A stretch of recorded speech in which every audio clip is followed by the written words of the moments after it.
Welcome to the Farming Without the Bank podcast, the show with a no BS approach to money, hosted by a farm strategy expert and authorized IBC practitioner. Join us as we get real and expose the flaws of traditional financial institutions in order to help farmers take control of their finances, create peace of mind, grow their wealth, and leave a legacy. Now, here's your host, Mary Jo Irmen.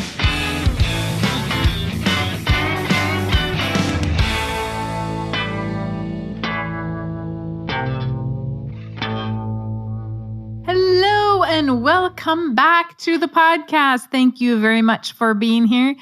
I appreciate it. And I appreciate all you listeners that are so awesome, making us the top 1.5% out of 9 million podcasts. That's amazing. Absolutely amazing. You know, what's even more amazing is there's only 1% to 2% of the population that are farmers. You probably heard me talk about this on my last podcast, but I'm still just absolutely blown away. Okay, you guys, today we are back into Nelson's book, and we are talking about the retirement trap. Now, this chapter is a little bit longer, and you think, well, how long can that chapter be about retirement? I don't retire. Farmers do not retire. And no, y'all don't retire. But nonetheless, a lot of our younger generation for farmers want to retire. This younger generation, and I'm talking like 50 and below, this younger generation does not want to work until they are 75 and 80 on the farm. They have no problem with this transitional handoff. And I don't know what the last generation was like, if they too said that they were going to do that someday and then decided not to. But I really do think that some of it is a thought process that, well, dad didn't retire, grandpa didn't retire, great-grandpa didn't retire, and so I can't retire because farmers are supposed to work forever. Maybe.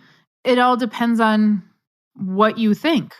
And when we get into talking about this chapter, let's just start with the fact that Nelson said it doesn't talk about in the Bible anywhere where we retire, right? There was no retirement. Nelson passed away, and the day before he passed away, he was complaining about the Federal Reserve from the I've heard from the people that were in the hospital room with him. And so he was still talking about the government, and he was talking about the Federal Reserve, and he worked until the day he passed away. He did not quit. And this retirement trap that he calls it is you retire at 65 and then you have this 401k system and this IRA system to live off of. And really in this chapter, we get a really good idea of Nelson's thought process on the government and the government control. And the best quote that Nelson ever had, and he said it all the time, but the best quote that he ever said is, when government creates a problem and then turns around and creates an exemption to the problem they created, aren't you just a little bit suspicious that you are being manipulated? And I would even go one further and say, when the government comes in with a solution that then creates a problem and the exemption to that problem, right? And so we're seeing that right now today. Government created a solution to COVID to shut all the businesses down. And then they create unemployment with another solution. And now we're going to have a problem. How are we going to pay for that? And now we're going to create an exemption to the problem. Nelson said, "It is a given that any government-sponsored program will always accomplish the opposite of the stated intent. The most dangerous thing you can do with money is put it into government-sponsored schemes." And the majority of this chapter talks about 401k systems and IRA systems. And Nelson calls them pensions in here. But he's really talking about not private held pensions, but your pensions that are put into a system that is created by the government. Remember, Nelson was around and already studying Austrian economics in the 70s and the 80s when 401ks and IRAs were born. And he said that he had written down that Social Security will fail, as have all socialist programs since time began. Before it falls, they will attempt to prop it up. The source of funds that they will use is the reserves of private pension plans and other government-sanctioned schemes. So if we have a 401k or an IRA, will they eventually go there to grab that money to make Social Security whole again? He says these were doomed to fail from the start. It was operating from a false premise that government knows how to order the lives of people better than the people themselves. And he was talking about the Soviet Union collapse. Sorry, let me clarify that. So in Nelson's thoughts, they're going to come in and say, well, you know what? I want, in his example in the book, I want half of your pension. Because I gave you a tax break on the front end, you're going to have to pay me tax on the back end anyway. So I'm going to take half of your pension, which is just your taxes. So I'm not really taking anything from you. I'm just going to take it early. And then we're going to make Social Security whole, right? And so when we look at what is he saying, and well, when they create the problem and then create an exemption to the problem, right? So they said, oh, all of you employers who used to put pensions into annuities and life products that were guaranteed, right? Actuarially, we knew exactly what was going to pay out. Now, in 74 and in early 80s, the government came in and said, no, employers, you can't do that anymore. Now all the employees must manage their own private pension. And all of that gets moved over to a 401k or an IRA. And we have these brokers who are now going to teach you how to manage that money. So no longer is the employer taking care of the employees. The employee is taking care of the employee, which in a way is great, right? Because it makes the employee pay attention. The problem is the employee is forced to go into a system that's volatile, that they put up all the risk. And who wins in the end? The government. Because what did the government do? They said, hey, we're going to give you a tax break today so you can pay tax later. It's the same as if you went to the elevator or the seed dealer and the seed dealer said, hey, do you want to pay tax on the seed or do you want to pay tax on the harvest? No, you say, I want to pay tax on the seed. Who the heck would want to pay tax on the harvest if you had the choice? Well, if you pay tax on the seed, that would be awesome. But you're doing exactly the opposite in a 401k or an IRA. You're paying tax on the harvest. And so some people might say, well, Mary Jo, I'm putting it into a Roth because then I'm not paying tax on the harvest. No, you're not paying tax on the harvest, but you still are taking the risk. You still don't have any guarantees. You still don't have liquidity of that money without penalty, right?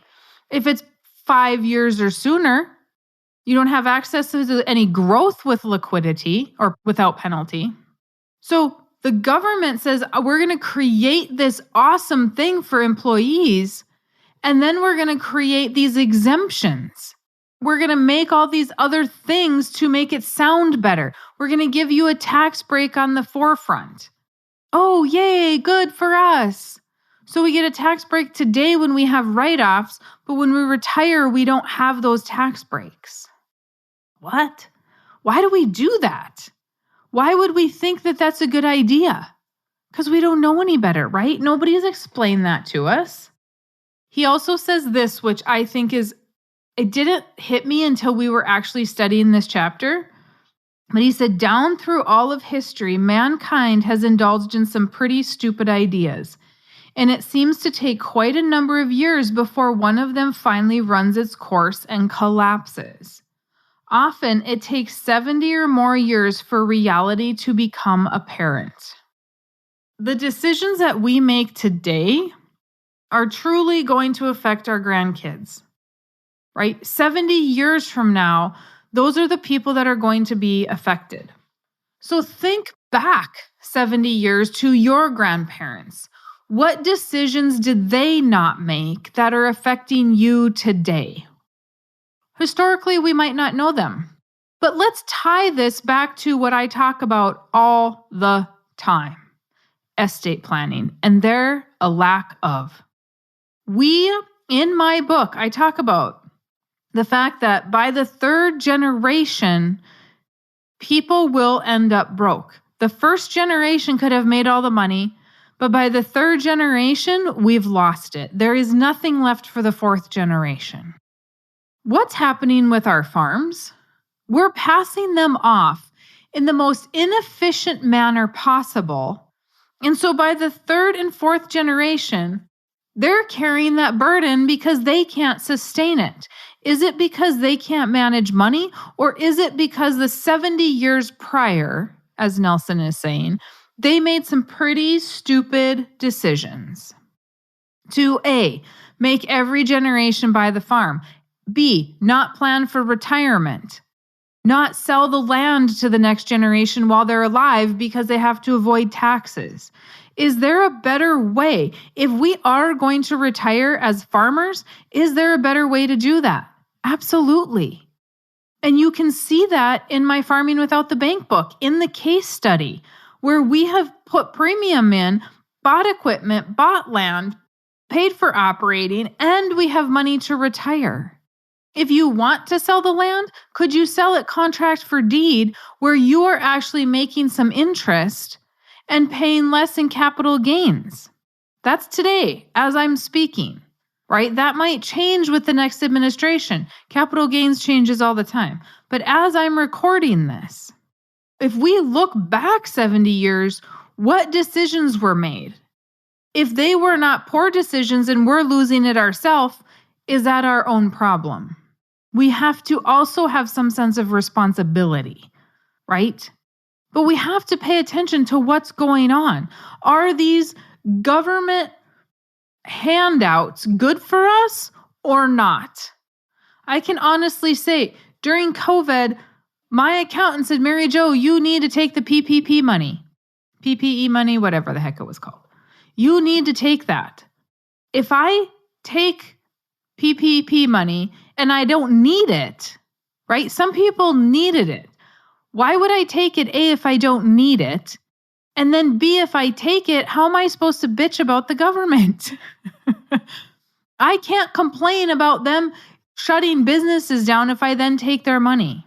Well, you're going to pay it anyway through taxes. Yes, I most likely am. I am going to end up paying for whoever else took the PPP money. But I sure as heck hope that the majority of those people who took it needed it. And I know some that didn't. Whatever, each to their own. But then I can't complain. I did not need it. I did not take it. Just as when Nelson retired, he tried to send his Social Security back. They wouldn't accept it. He had to take it. He didn't want it. Because many people don't understand either. When you retire and you have Social Security income, if you have other income outside of Social Security income, guess what? Social Security is now taxed again, and it's looked at as regular income. There's a threshold of how much money that you can make from your job.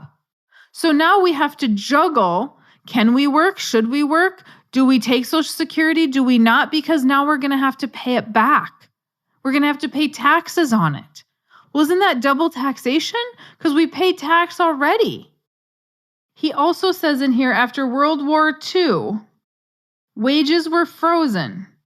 He said, how do you give someone a pay raise without giving them a pay raise? Benefits, of course. And this is where your health insurance and your dental and all that stuff came from.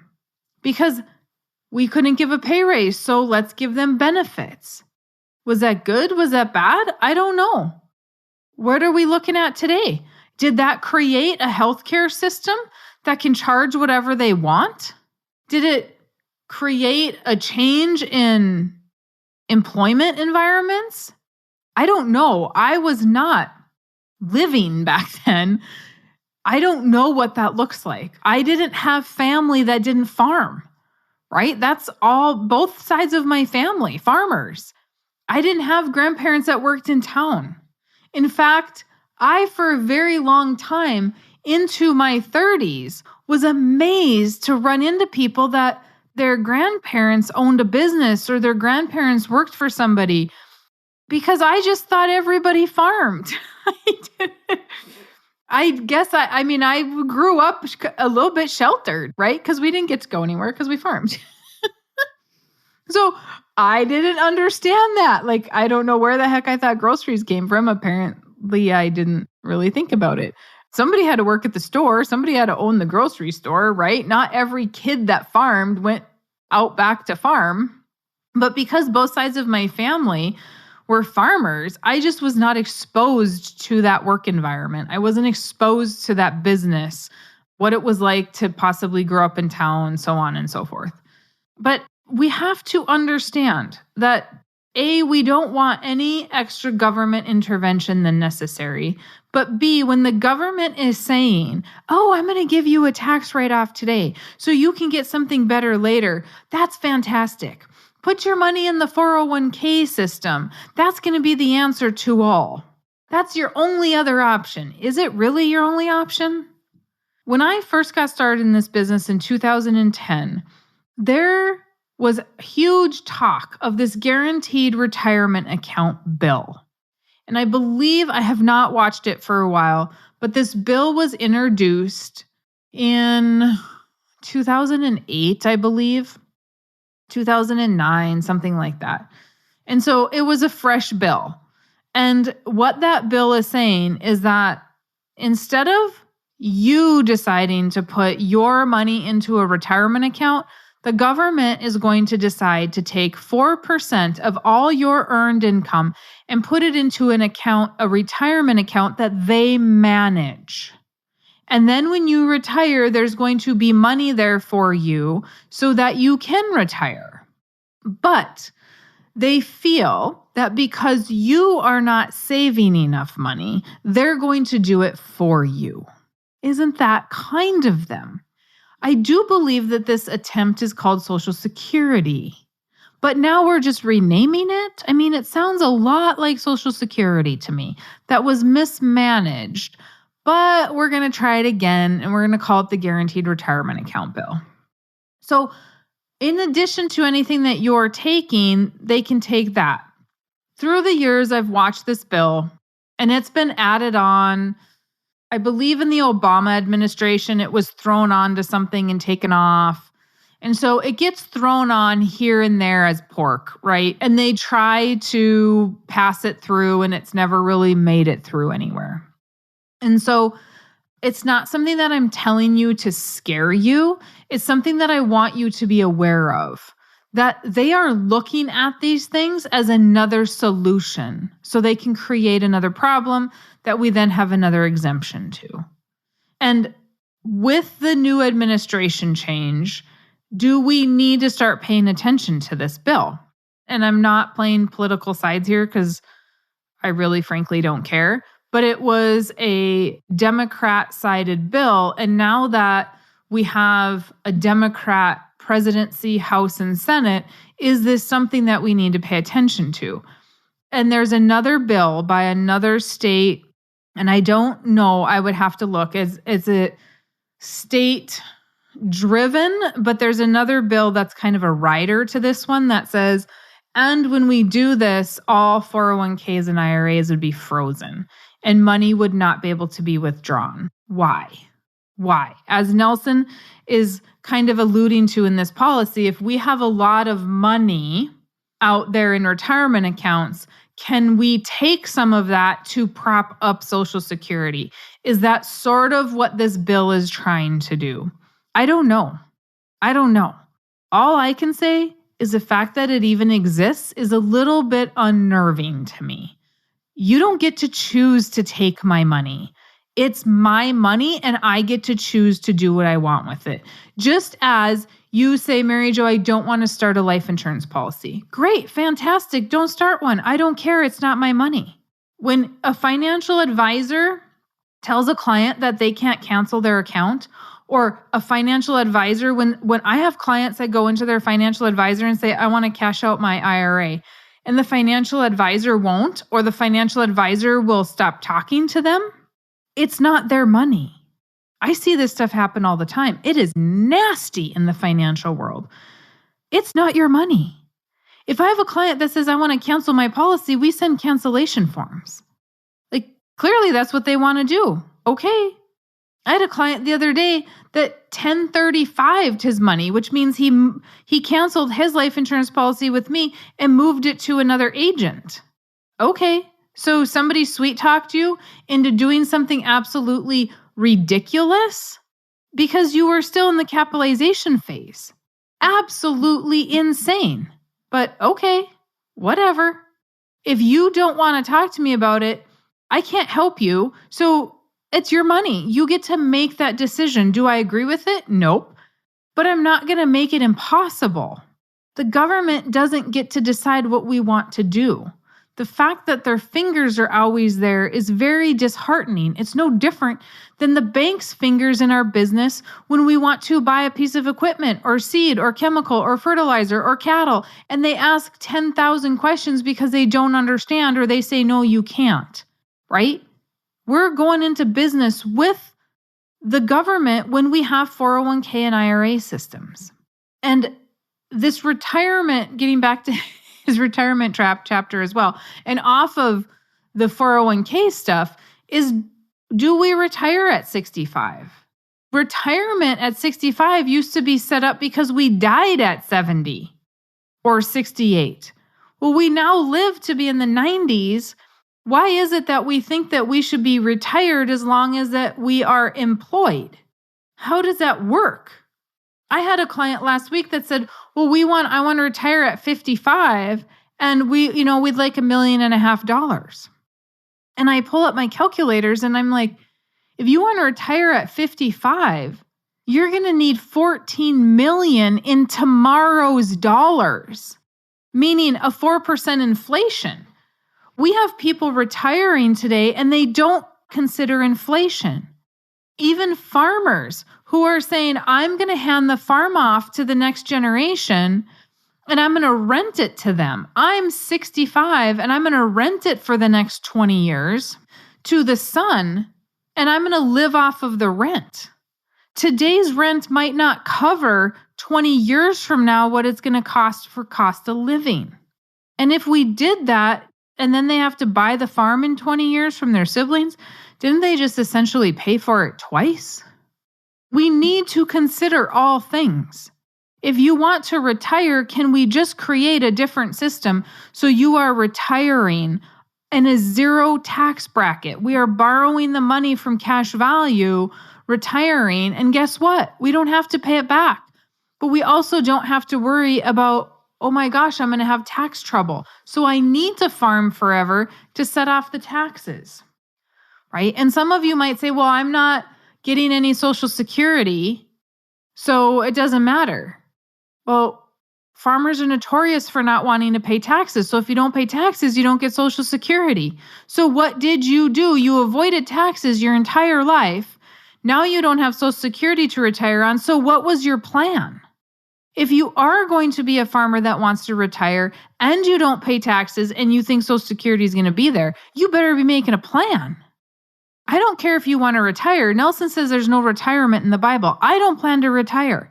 I might slow down, but I truly don't plan to quit. I absolutely flip and love what I do. I really don't have any hobbies either because I love what I do. So it's kind of my hobby, which is dangerous because I tell you guys not to do this and then I go do it. But nonetheless, if you want to retire, you better be making a plan for that. And the infinite banking concept will dub as both. If you want to work your whole life, what do you want to do besides farming if you don't want to farm? You know, I shared a picture on my Facebook page of my dad's new project. And so my dad is 75 and he has always got a project, always a project. He still farms with my brother. He'll drive truck and unload grain. And, he's always busy. He doesn't do any of like the tractor planting, that sort of thing, because it's all electronic and he has a flip phone. So let's be honest, he can't run them. But nonetheless, he is laying rock for this yard thing he's doing in the yard. So he laid all this rock, picked the rock, laid the rock. He has this old metal tractor with metal wheels that he put on there as his little feature. And he, built some pillars and built some arches and put Christmas lights all the way around it. And it's his new little project. He fixed up the old house that he was born in, and he remodeled the whole inside, added some bathrooms on. That's where we have Thanksgiving. He's piddling in there, but he's like piddled himself out, so he doesn't have anything to do. So he's always finding stuff to do. And it really amazes me because of the fact that all I hear is people want to retire. They want to retire. They want to retire. They want to do nothing, right? Like we just want to fish or we want to travel or whatever, which is fine. But he is so busy. And at 75, he's running circles around most people because he doesn't slow down. And it doesn't matter that he's 75 to him. And let's be honest, his family, the oldest they live is 77. So I'm thinking, dude, you're 75. Like, you don't care that maybe you only got a few years left? He doesn't care. It does not cross his mind. I want to plant a tree today, and I'm sitting here going, well, I'm not even going to get to enjoy it till I'm 80 because it's going to take so long for that tree to grow. Yeah, my dad's planting trees all the time. He planted hundreds of trees last year. He does not care. He absolutely does not care. And so we have to get into that mindset that we are only as old as we think we are, right? My mom is the same way. She's 70. She paints and stains and lacquers, and she is so busy, and she's up on ladders all day long, and it doesn't matter to her. It absolutely does not matter. It is not even a concept in their thought process. Like, they have stuff to do. They're going to get up and get it done. This thought of retirement is not, there is no way those two are ever moving to town. Not going to happen. My grandparents did. They moved to town and they piddled in the garden, and maybe that's why they only lived to be 77, right? Because they did quit. We'll see. Okay, that's it, you guys. That's the retirement trap. If you have anything, let me know. Questions, concerns, let me know. And I at Mary Jo at Without the Bank. Comments, questions, concerns, and I will be happy to answer them. So until I talk to you next time, you have a good day. Thanks for listening to the Farming Without the Bank podcast. We hope today's episode has inspired you to take control of your finances in new ways. Don't forget to check out our website, farmingwithoutthebank.com, and engage with us on our Facebook page, Farming Without the Bank. Join us next week as we smash more financial myths and empower you to accomplish your financial goals.